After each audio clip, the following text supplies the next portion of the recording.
Il y a environ 4,6 milliards d'années, dans un bras de notre galaxie, à la place de notre système solaire, s'étendait un immense nuage de gaz et de poussière, la nébuleuse primitive.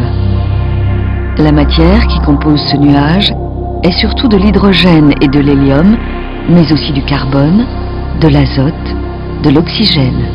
Bref, la matière qui nous est familière aujourd'hui. En moins d'1 million d'années, sous l'effet d'une probable explosion d'étoiles proches et de sa propre gravité, ce nuage de gaz et de poussière primitive se condense dans un mouvement d'effondrement et de rotation généralisé jusqu'à former un disque granuleux. Presque toute la matière échauffée par l'effondrement se concentre au cœur du disque. La densité et la température y sont telles que s'amorcent des réactions nucléaires.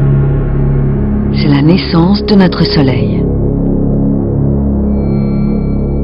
Autour de cette étoile, le nuage brûlant de matière résiduelle amorce un autre processus qui va durer de 50 à 100 millions d'années.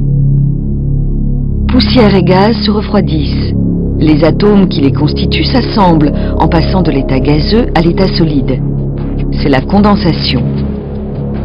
Les produits de la condensation s'organisent en objets qui ont tendance à s'agglomérer, à former des billes, des balles. En grossissant, la matière du nuage se raréfie. Souvent, les plus gros objets absorbent les plus petits. C'est ce qu'on appelle l'accrétion. Des météorites se forment. Les chocs entretiennent la chaleur interne. Les objets continuent de grossir, deviennent des astéroïdes, de petites planètes. Le processus de fusion partielle autorise alors la différenciation. Le fer, associé au soufre, fond plus facilement que les silicates. Plus dense, il peut ainsi se concentrer au cœur des objets les plus gros. La matière la moins dense s'organise en enveloppes concentriques, comme c'est le cas pour la Terre.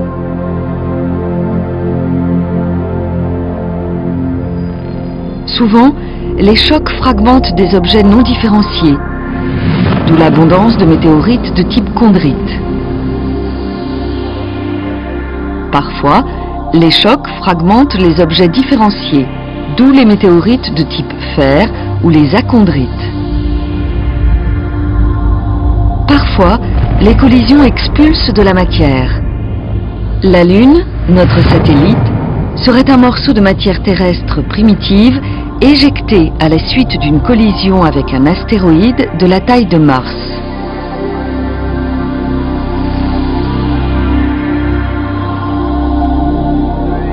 Progressivement, par accrétion homogène d'objets parfois différenciés, la matière s'organise en un système solaire tel que nous le connaissons.